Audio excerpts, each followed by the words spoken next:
Let's welcome to the show former economic advisor to President Trump, Steve Moore. Great to see you as always. Let's talk about this story because, you really think about the implications of this. And Steve, you know as well as I do, anytime you regulate more, anytime you regulate gas-powered cars, the prices are going to go up. The prices on electric vehicles are already high. When I look at this, I don't think it's going to push people to buy electric. I think it's going to push a certain segment of the population to not be able to drive at all. But your thoughts? I think your last point is your most important point, Jackie.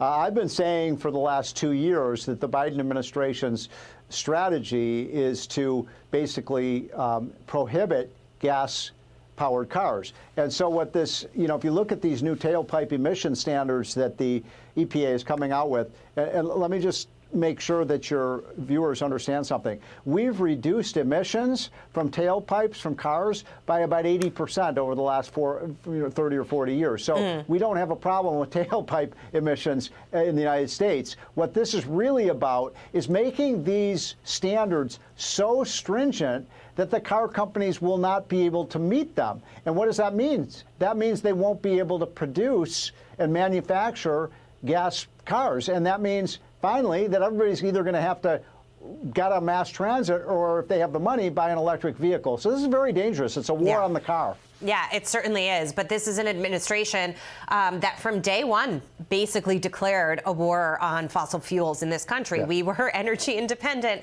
and now we are at the mercy of other foreign countries. Right now, we're dealing with OPEC Plus and their cuts, and gas prices are going up once again. Steve, we had a town hall on my show, The Big Money Show, this afternoon. Kevin O'Leary was on with us, and he talked about how he wanted to invest in refineries, which is something that we have not done in this country in a long time. Our refineries need some upkeep. We need to add refineries if we want to be more competitive on a global scale. Listen to this.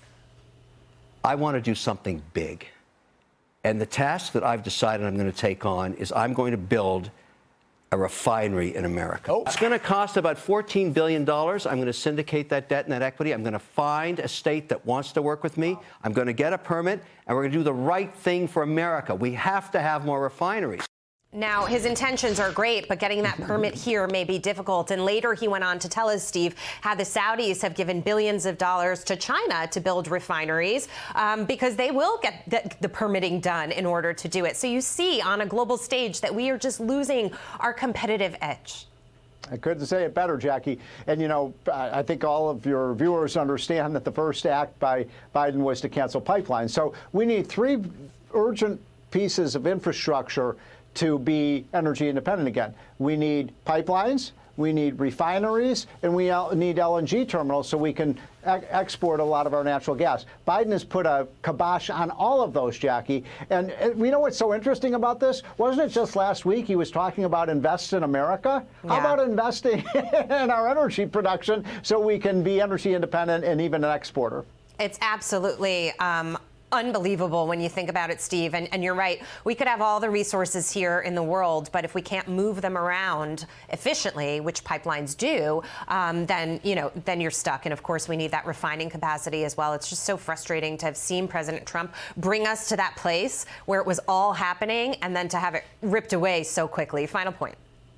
Well put. And I'll just add one other final point. Those are blue-collar jobs. And people in the oil industry, the blue-collar workers, the truckers, the manufacturing people, the drillers, they make $80,000, $90,000, $100,000 or more. Those are great jobs, Jackie. Yeah, and he promised this country that those people that lost their jobs would get green energy jobs, which they haven't gotten yet. And oh, by the way, who's profiting off of this?